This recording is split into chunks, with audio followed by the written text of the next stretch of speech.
Welcome to this event organized by Nordic Region.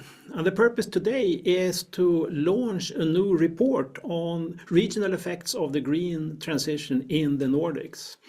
My name is John Hustler. I'm a macroeconomist with a particular focus on climate economics. And in contrast to most of you, I have had the chance to read this report in advance. And I can tell you that it's a very interesting perspective on differences but also similarities across the Nordic countries and across the regions within the Nordic countries.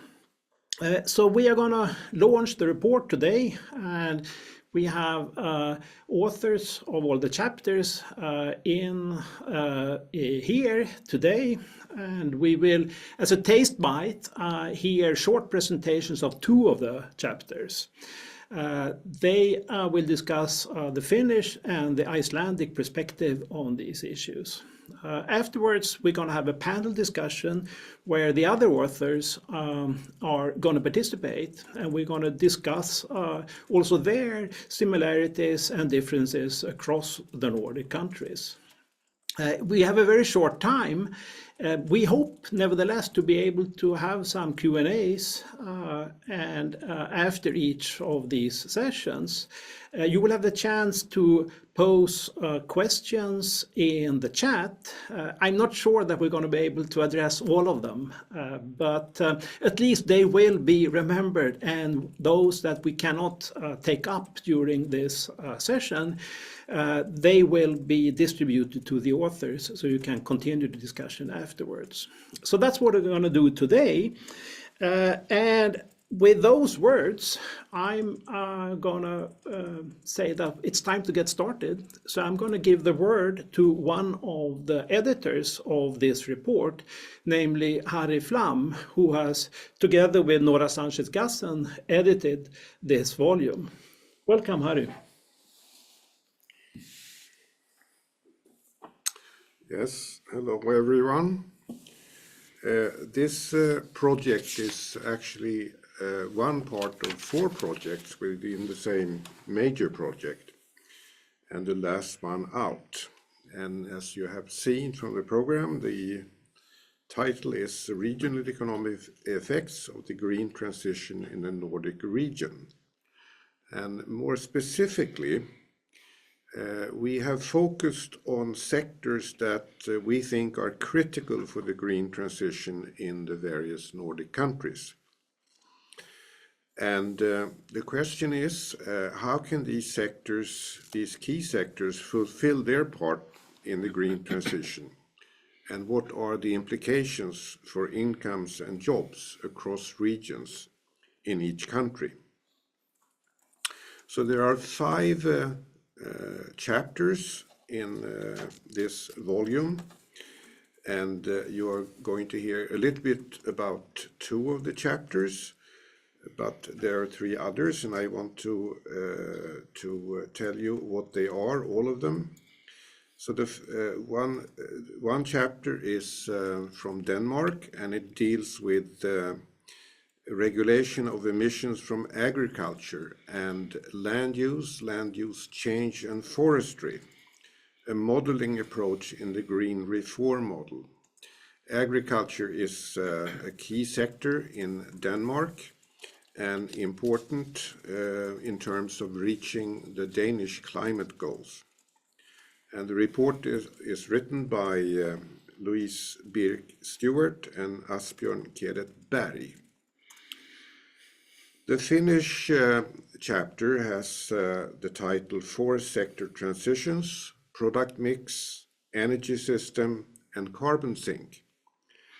And forestry is a very important sector for Finland in reaching their climate goals. Forests cover about 75% of the land area, and it has been traditionally a very important carbon sink. So the chapter deals both with forestry itself and forest-based industries. And then we have a chapter from Iceland. The title is Tourism in Iceland and the Green Transition. I should say also about the Finnish chapter, excuse me, that Pekka Kauppi and Juha Honkatukia were the authors. So we have the Icelandic chapter. It's written by Vifil Karlsson, Bjarki Thor Grönfeldt, and Rafnhildur Tryggvadottir. It deals with tourism in Iceland and the green transition, and I think more specifically on transportation, tourist-related transportation, mainly on land, but also tourism to and from Iceland. And then we have a chapter from Norway. The title is Navigating Carbon Neutrality in a Petro-Rich State, Challenges for Norway. It's written by Atle Midthun in collaboration with Marie Haraldsen, Torbjörn Strandal, and Håkon Øhaug Moe. Oil and gas is, of course, very important for the Norwegian economy. The question is, how can this sector become less dependent on fossil fuels and transition to more sustainable energy sources? And there are all kinds of technical issues here, but also political issues, as you will find if you read the chapter.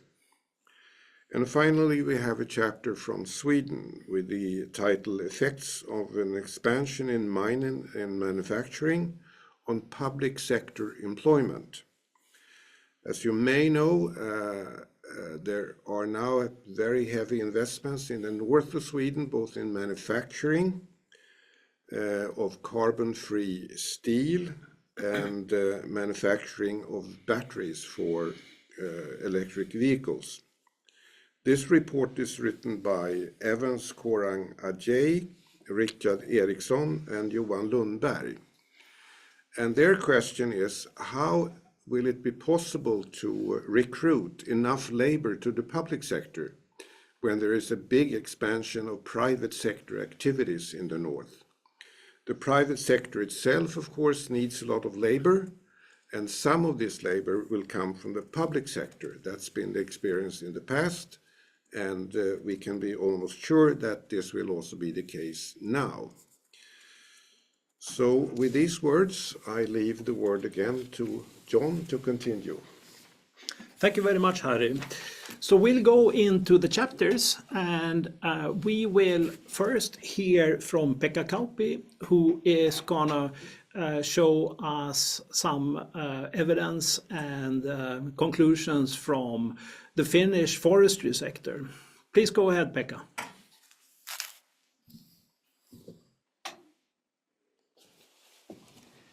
It seems that you are on mute, Pekka, so let's see if you can.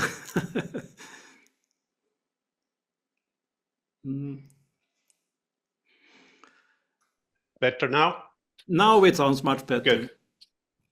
Greetings from Helsinki. My name is Pekka Kauppi. I'm an emeritus professor at the University of Helsinki, and we have worked this chapter together with Juha Honkatukia, who is here online over the chat. Juha is an economist, and myself, I have background in forest sciences and climate sciences and climate policies in that field. When it comes to forests, we have the global context, and then we have the national context. So in the global context, forests globally act both as carbon sinks. Can I have back the first slide first? So global forests act both as carbon sinks and as carbon sources, depending on the location. And unfortunately, we have the continuing deforestation. So over the last 30 years, world has lost about 5% of the forests, 200 million hectares, which is 10 times the forest area of Finland. So that's a serious problem causing carbon emissions. And the remaining forests, wherever they are, can act actually as a strong carbon sink, which is very important in if we ever try to manage the atmospheric CO2. So that's one story. But our story here was the one in Finland. Every nation, I would say, has an individualistic approach to forests. And so I'm telling you now the Finnish story from one perspective. In Finland, the government has decided that forests are part of the climate policy. This is not common everywhere. So the government has committed to certain net emissions in Finland, and forests are part of that. And that makes the issue particularly interesting in Finland. But also Finland, as you know, we have lots of trees. Guess how many? I have fresh information to you published last week in Silva Fennica. Finland's trees were counted and were 142 billion. So lots of trees, each individual tree is small, but together they can differ. Can I have the next slide, please? So we asked the following 3 questions. Can the role of Finland's forest carbon sink be enhanced? Second one, what options are there to achieve this goal? And the third one, which is sort of related to Nordic Region, what would be the regional level implications for Finland's forest and energy sectors, thinking about economic growth and employment? I should say here and thank Harry and Nora. This has been a very interesting and pleasant project. We've had a good spirit and has been very nice to work with you. So a restriction we addressed only trees.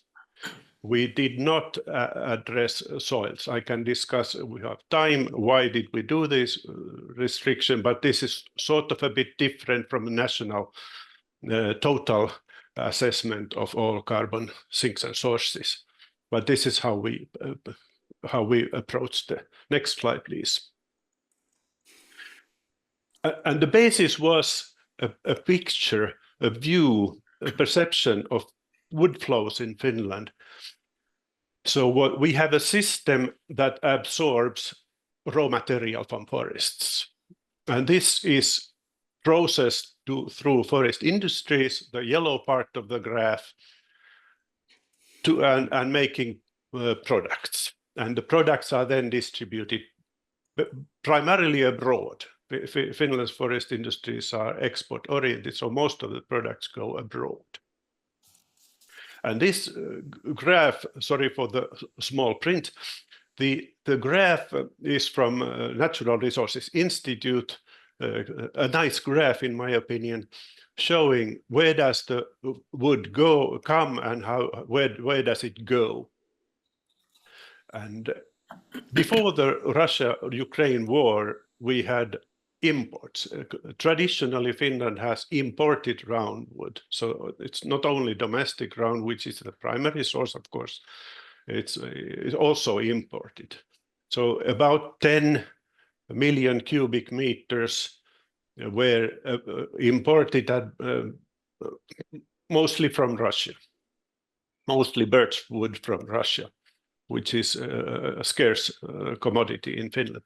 So this was the case, and now part of the problem at present is because as the border was closed, then it's much more difficult to get imports of roundwood. But in principle, we have a system that draws about 88 million cubic meters of raw material into the processes, and then this is distributed to the different industries, making various kinds of products, for lumber, paper, pulp, board, and veneer, many kinds of products.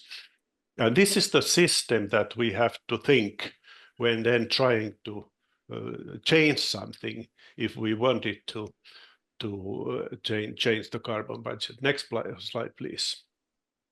So we figured out 6 categories of options that we might try to use. So different parts of this flow chart, we can try to do different things. First of all, we could try to grow more trees so that we would have more input into the system. That's the first option.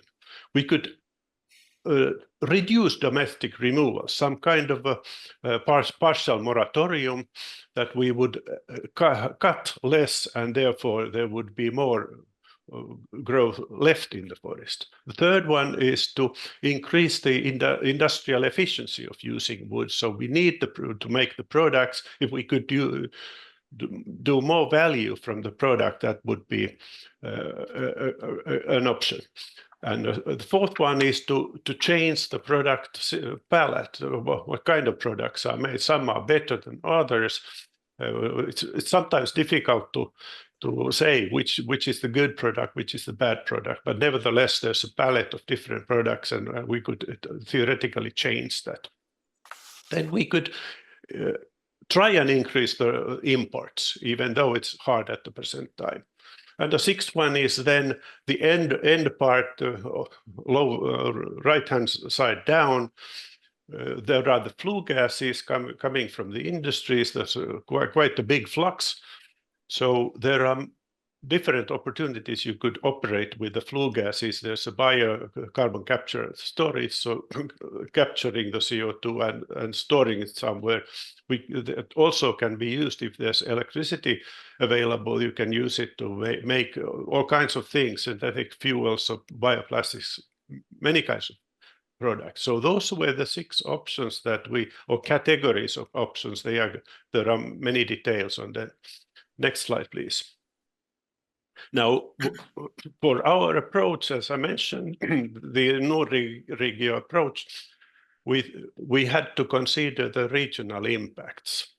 Now, first of all, forest, if anything, is rural. So forests grow far out from where people live. So as you can see on the map left-hand side, the largest forests are in northern Finland, eastern Finland, not where the people are. There are people everywhere. I mean, Finland is all over Finland is populated. And the industries, they are not quite as rural as forests, but they are in small cities, not in Helsinki area, not in Turku area, Tampere, bigger cities in Finland. They are in smaller cities for historical reasons. And the third point that we wanted to draw was the energy sector, which is exceptional. Sweden is similar, but all others are not. So the most important energy source in Finland is wood. So of the Western countries, it's very rare. So it's not only the most important renewable source of energy, but also the most important source of energy because of the industries, since much of the waste that is processed ends up as fuels. Next slide, please.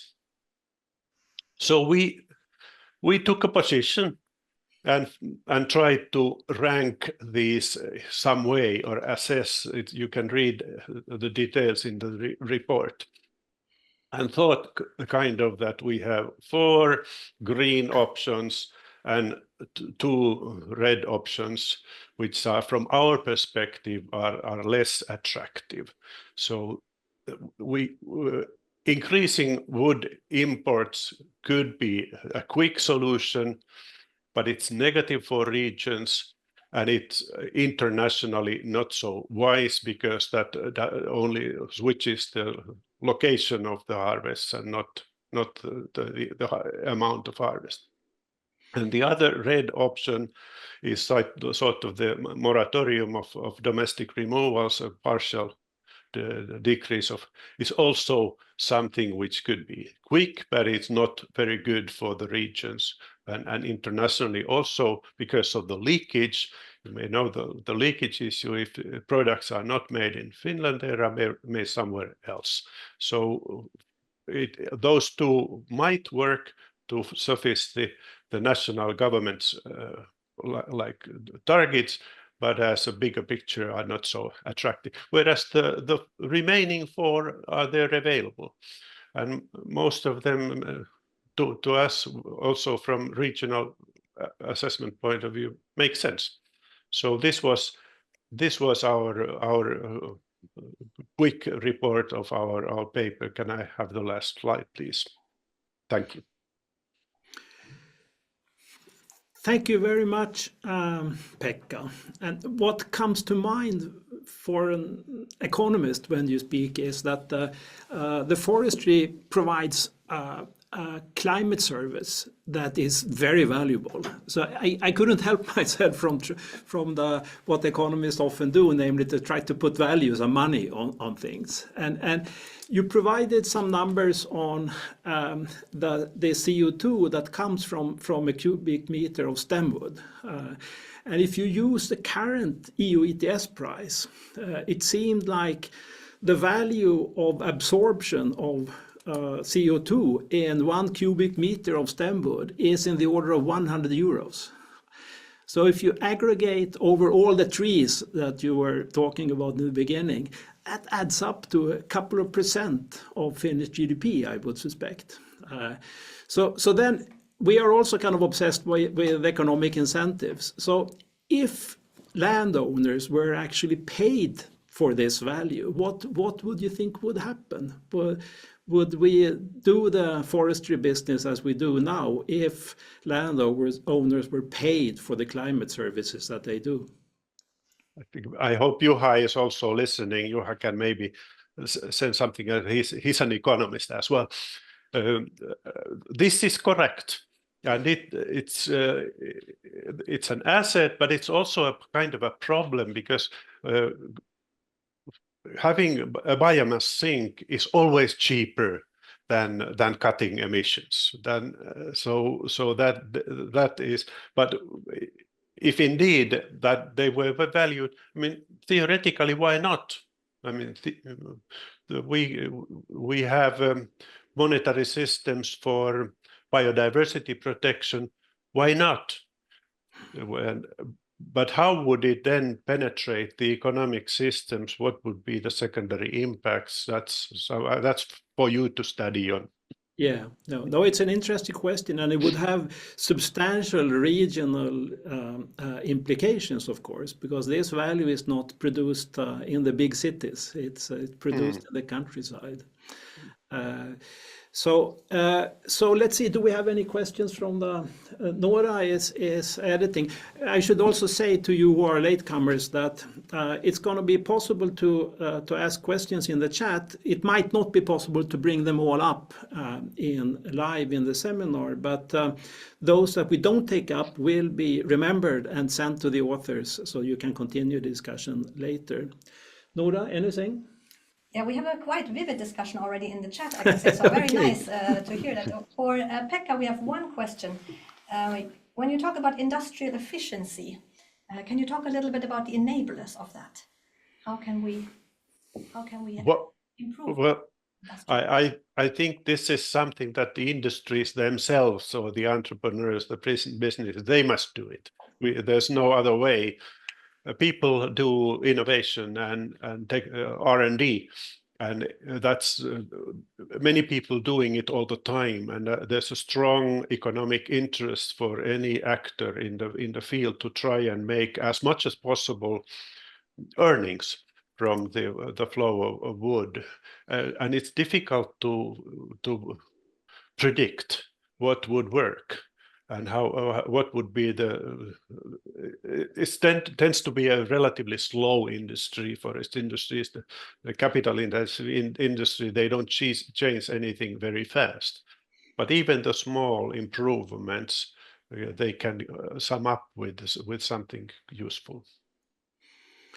Okay, thank you very much. We have lots of questions, I understand, but we have to continue with the next chapter. And it's going to be Vifil Karlsson, who is from the Bifrost University and the University of Akureyri in Iceland. So I give the word to you, Vifil.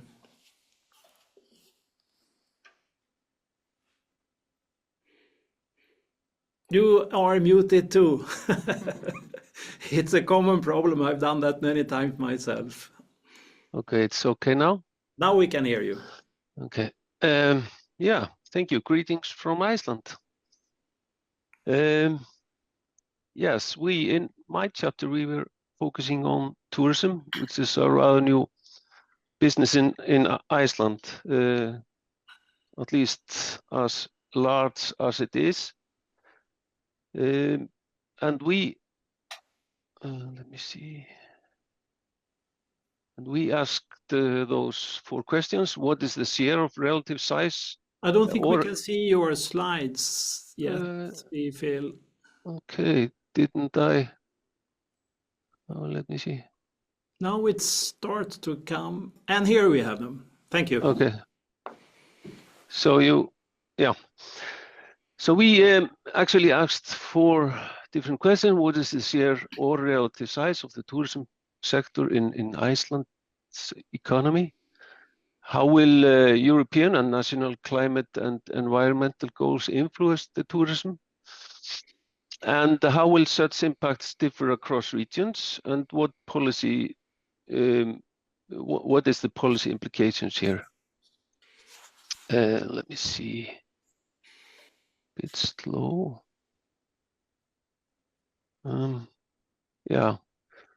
Okay. So the tourism has increased rather rapidly in Iceland, especially after the bank crisis, and it's mostly due to the devaluation of the krona by 50% in the bank crisis, and several eruptions like Eyjafjallajökull, the most famous one maybe in 2010, if I recall, and also successful marketing at the time, and then a new international low-cost airline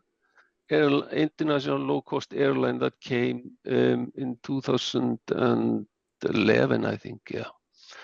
So as you can see on this diagram, you see a rapid increase there, and the share of tourism in, for example, export income is the highest actually among all industries in Iceland. We have maybe 3 pillars of export income, that is tourism, fisheries, and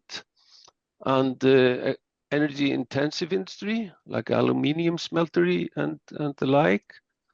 And for example, in 2017, the tourism was 41% of the export income. Now it's 31, but getting closer to the same level as 2017. So, and the regional disparity of tourism is a little bit, yeah, it is unevenly distributed among regions. We could say, you see here comparison of the share of tourism in total local labor income, and you see that the South Peninsula, where our international airport is located, is actually more than 30% in 2018, and was in 2010 years earlier only 10%. The capital area is not that large actually, but south is comparable, South region, and you see that the increase in both South and South Peninsula is relatively larger than in other regions that they had approximately doubled between those years. And you see that like the west fjords and northwest and east are much lower than other regions in that regard. If we divide the country and use municipalities as region, you even see larger differences here. You have municipalities like Skaftárhreppur here in southeast, and also another one here in the north, actually. There are close to 44% of the labor income comes from tourism, and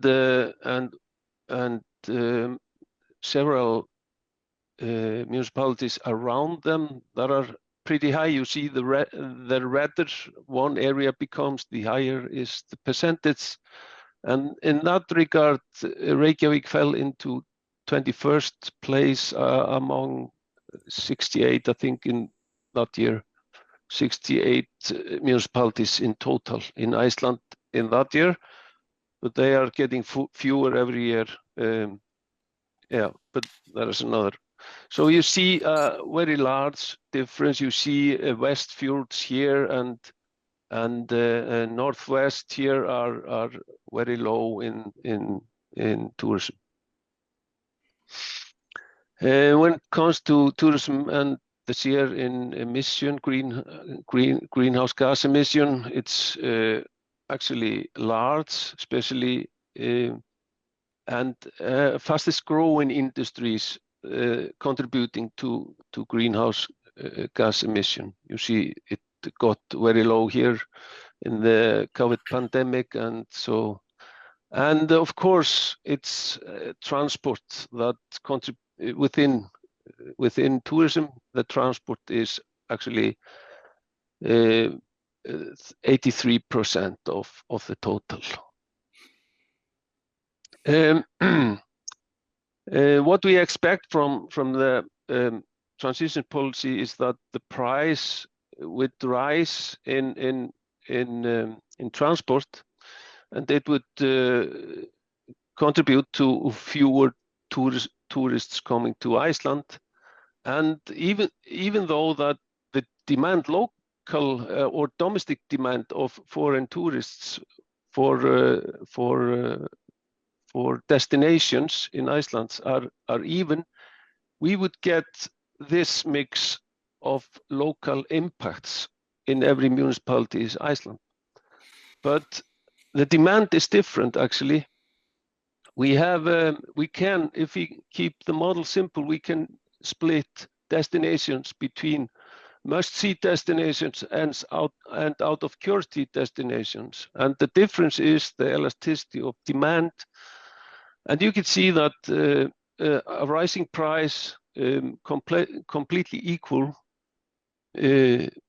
against two different destinations would have much larger effect in out of curiosity destinations. And if we look at this map again, you can see that the must-see destination is actually, or relatively many of them are in very close to the capital area and the international airport. I could name the Golden Circle as one, which is located here, maybe 1 hour by car from Reykjavik, and the Blue Lagoon, which is 30 minutes by car from Reykjavik here on the Reykjanes. And those are maybe the two top must-see destinations for foreign tourists to attend. But at the moment, the Blue Lagoon is hidden by volcanic activity in Iceland, so it's harming our tourism actually at the moment.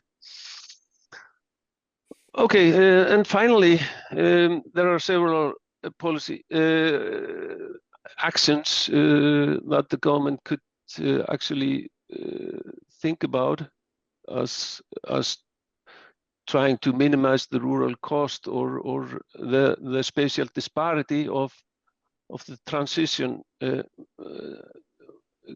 green transitions. One is the subsidies that could against domestic public transport to increase the share of fuel use for airplane, for example.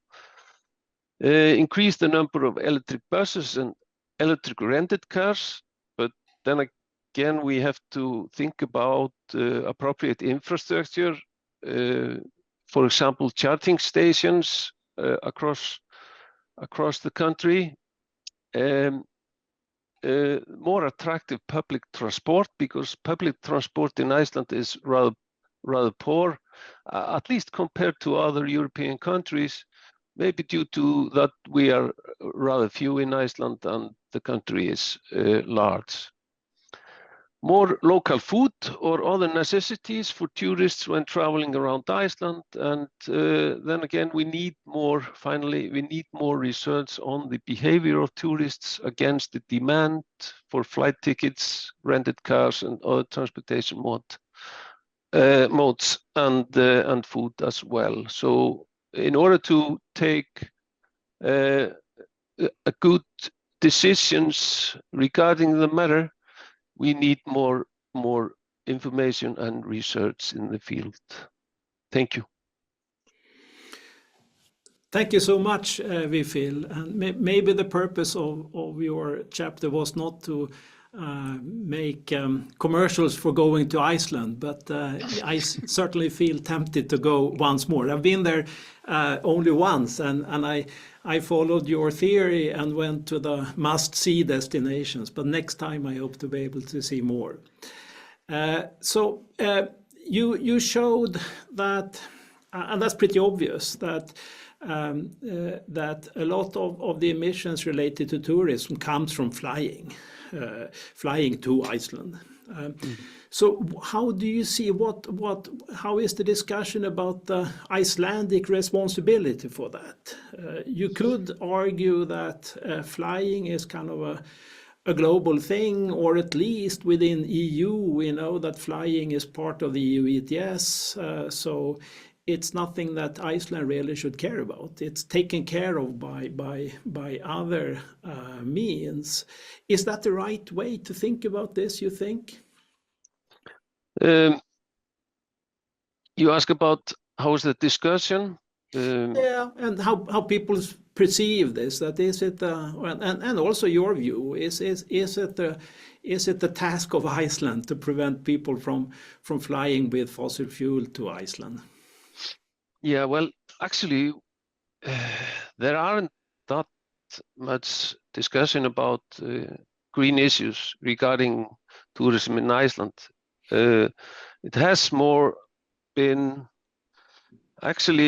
more discussion about how are we gonna manage this business, because it's so rapidly increasing and actually very challenging for us to cope with the rapid rise. So it's more about how are we gonna keep the roads good while the traffic is increasing so rapidly, and how can we manage those most popular destinations such as they keep being attractive, as we can call it. So we never get to the point, actually, it's my feeling at least, that we never get to the point how will we manage this business in a much greener way. So that is actually the situation as I detect it. And when it comes to local transportation, I suppose you are also affected by the EU regulation here, that and the EU ETS is going to cover road transportation, I suppose, in Iceland too, the EU ETS too. So that's going to put some limits on what you can do, I suppose, and have some positive impacts on electrification. Is that something that's discussed in Iceland? Not that much, no, but once in a while, yeah. Do we have any questions, Nora? Yes, one has just come in this second, so I haven't even had a chance to read it. I'm gonna read it out loud. Thomas Nordeby asks, what are the expected scenarios and possible responses on future tourism in a fossil-free situation? For example, is short-term increase or long-term stable tourism preferred? More short-term increase or more long-term stability? What are scenarios? What is the expectation in Iceland? How it will develop? We have been trying to. Well, the average stays here in Iceland is approximately 1 week. for each tourist. So it has been a challenge for us to increase the number of average stays in Iceland, and also return of tourists for their second and third trip. So they, like, as you said earlier, I want to visit some of the other destinations other than must-see destinations. And also we've been trying to increase the number of tourists and make that in other months than summer months. And it has actually been growing, and we have been successful there due to the wider aurora borealis tourists. There are actually many that comes during the winter because of them, and we have been successful in trying to make it less seasonal business, as it was earlier. It was only the summer months that people came here. Okay, thank you very much, Vifil. I think we will go on to the next part of the session, namely the panel discussion. So we're going to have representatives of the other chapters, Johan Lundberg from Umeå University, Louise Birk Stewart and Asbjørn Kelet Berg from DREAM, the Danish Research Institute for Economic Analysis and Modeling, which is, I think, government-funded but independent research organization in Denmark. And then we have Atle Midtun from BI, Norwegian Business School, and also Harry Flam, who is the editor. So maybe we can start with a Swedish chapter, Johan. So you show in your chapter that the green expansion has a kind of a poaching effect on the public sector, in particular for experienced, educated people in public administration. So perhaps you can say a few words about that, and also the rest of you, is that something that you see in your countries? Often we think that the challenges in the green transition is to help those who lose their job. But clearly you point to something else, Johan, and it will be interesting to hear about what you say about that, and also what you others, if you see similar things in Norway and Denmark. Please, Johan. Yes, thank you, John. Yeah, this is kind of a first study done by us, and we estimate the kind of average effects of this. I mean, there are different kinds of jobs within the public administrations, and I mean, the people have different kinds of education also, and depending on that, we assume that they are differently attractive by the private sector. That holds also for when we're looking into those employed within healthcare and also within education. So that these are and I think it's pretty reasonable.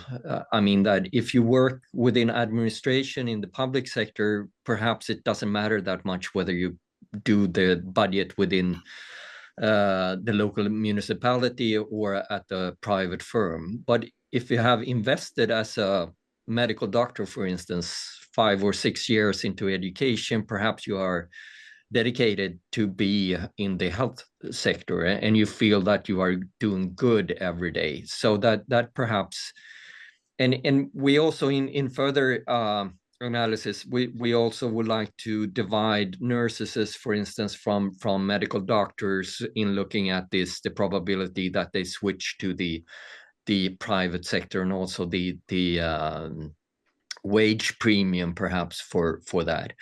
But if you look at the chapter, I think that we point at something important, and also that we, as I said, we estimate kind of average effect for different types of work and education levels in the public sector.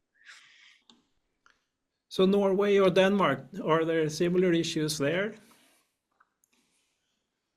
You could say, like, maybe we always have that issue, or it's part of the public debate in Denmark, that how do we protect the people who are going to be hurt from levying carbon taxes. And most recently, we have introduced a carbon tax on Danish agriculture, and in a sense, it's very different from what's happening in Nordic Sweden, but it's always a part of the debate how big emphasis to put on the protection of those getting hurt.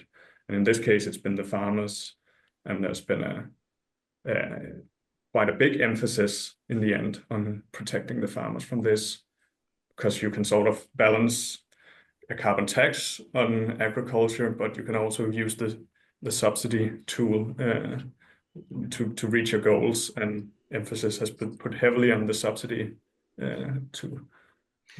But have you seen anything similar to what Johan speaks about, that the expanding green sector leads to a problem for the public sector? You have clearly, expansionary sectors in Denmark too. I'm thinking about, for example, wind energy. Is there a discussion about poaching in Denmark? I don't think it's very much related to the green transition debate, but of course there's always the debate of whether how much employment do you want in the public sector compared to the private sector, if that's becoming more profitable. But for rural areas, especially with doctors missing and stuff like that.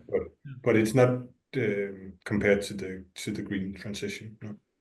So I guess, Johan, that the expansion that we see in northern parts of Sweden is, it's massive. It's something that we perhaps don't see in other parts of the Nordic region when it comes to the green transition. Atle, in Norway, you have had it with the oil expansion, of course, that they have, Yes, I would say the poaching is the other way around. The government did a mistake, a policy mistake, I would say, in the wisdom of hindsight, when they boosted investments in petroleum in order to come out of the COVID situation. They gave a green light for enormous investments in a short run. And this, of course, has sucked up a lot of investments and labor. But Norway is pretty well off in many ways. The problem here is more the interest rate, which is too high, the central bank interest rate. So we are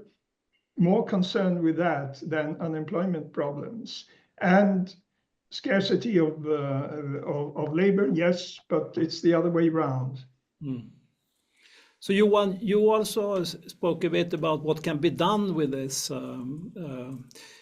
problem, and it's you emphasize that there is a big degree of complementarity between the kind of workers that are needed in the green industries and the public sector. They can't live without each other. So do you have anything to say about what can be done to promote people moving, or what it is?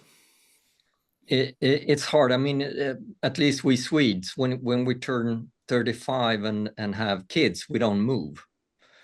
That's we don't have the mobility on the labor market, and one challenge also for the northern part of Sweden is that to attract people just to move up here, and also that's another thing.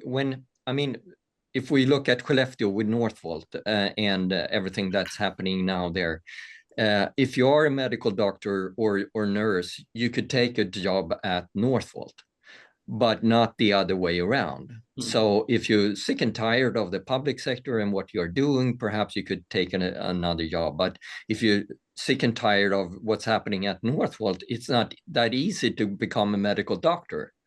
So this goes kind of the public sector is challenged by the demand for labor in the other sector, and it is a challenge to get medical doctors and nurses and so on to move to northern part of Sweden.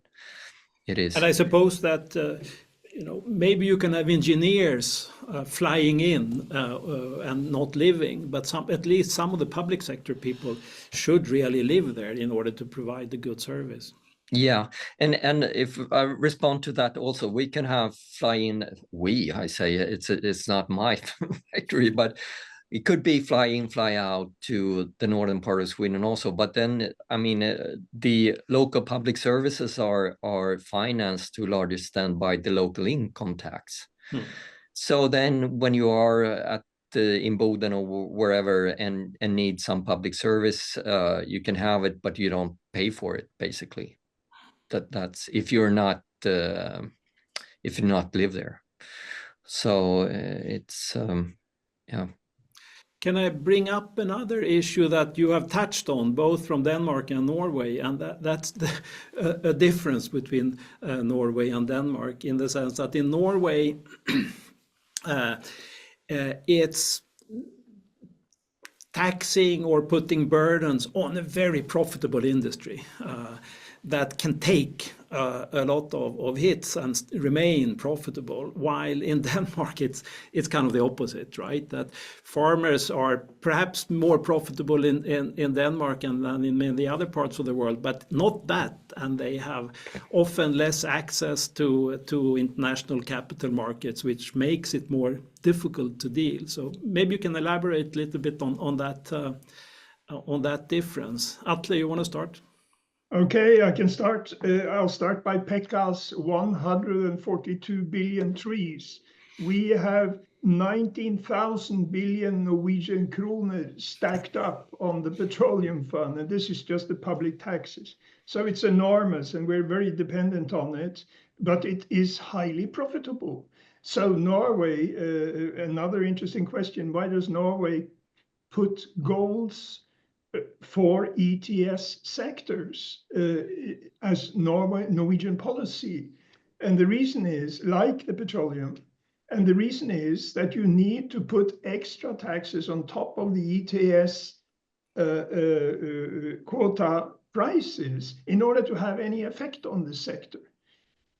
So we're trying to get up to 2,000 Norwegian crowns for ton CO2 emissions in order to have a little bit of an effect.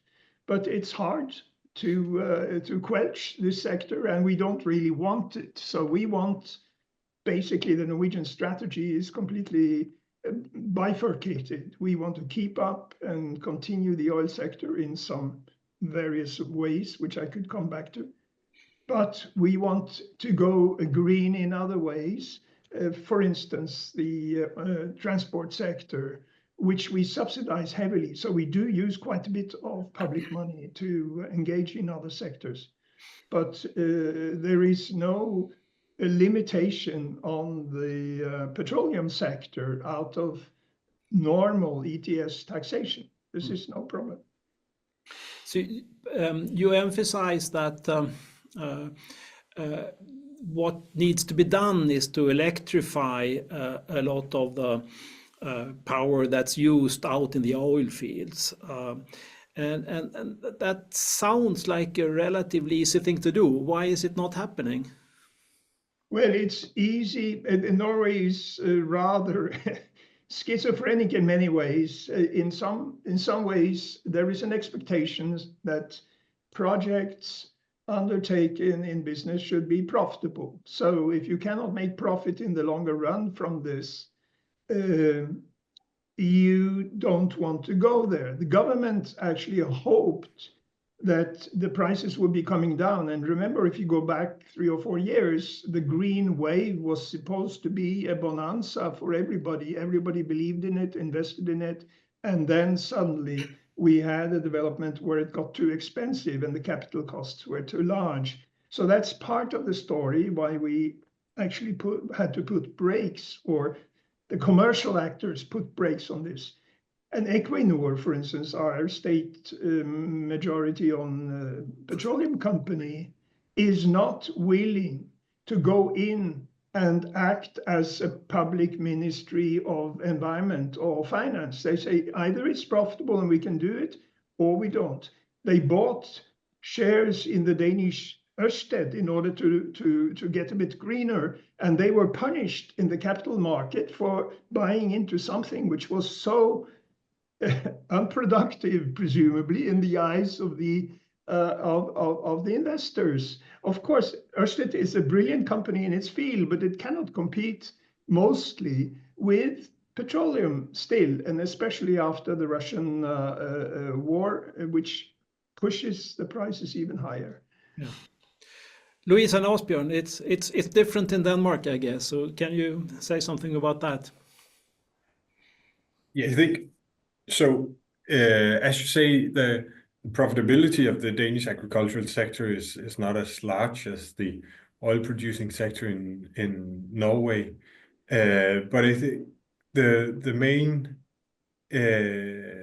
so they still the best agricultural producers are still quite well off. They have a fairly high return on their investment, even after paying wages and stuff.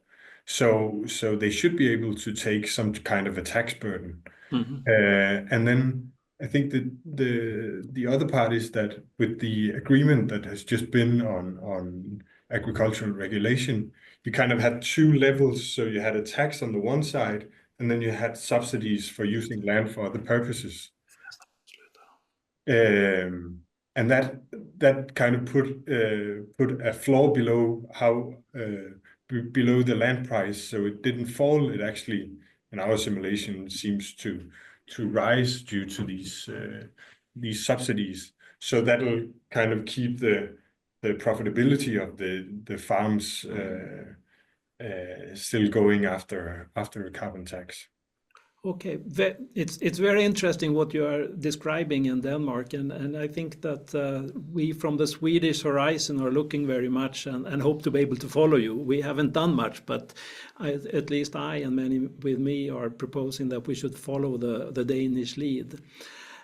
So time goes fast when we have fun, so I think we have to end, and I'm going to give the word to Harry for the last words, maybe. Yes, one thing that struck me when I work with you all on these chapters is that the main problem for the green transition in the Nordics is not a technical problem, it's a political problem. We know how to make transportation more sustainable in Iceland. We know how to do it in Norway. There are different ways to increase the carbon sink of forests, both in Finland and Sweden has the same problem, and so forth. There are, of course, some remaining technical uncertainties and so forth, but in the main, the problem is political. We see this in Sweden and Norway, when we want to increase production of solar energy, of wind energy. There are lots of regional interests and environmental interests that are against expanding wind power, for instance. We see in Denmark and Sweden, the agriculture sector is very strong, and it has a deep sentiment in the public, so it's hard to be too harsh against farmers, etc., etc. So that's a problem, and it has to be solved. But it's a different kind of problem that we economists deal with usually. We have the politicians we deserve, and we hope we will deserve better politicians in the future. So with those words, the clock here in Stockholm is 3, which means that we should end. So I thank you all, and I suggest that you download the report and read it. Thank you very much for listening.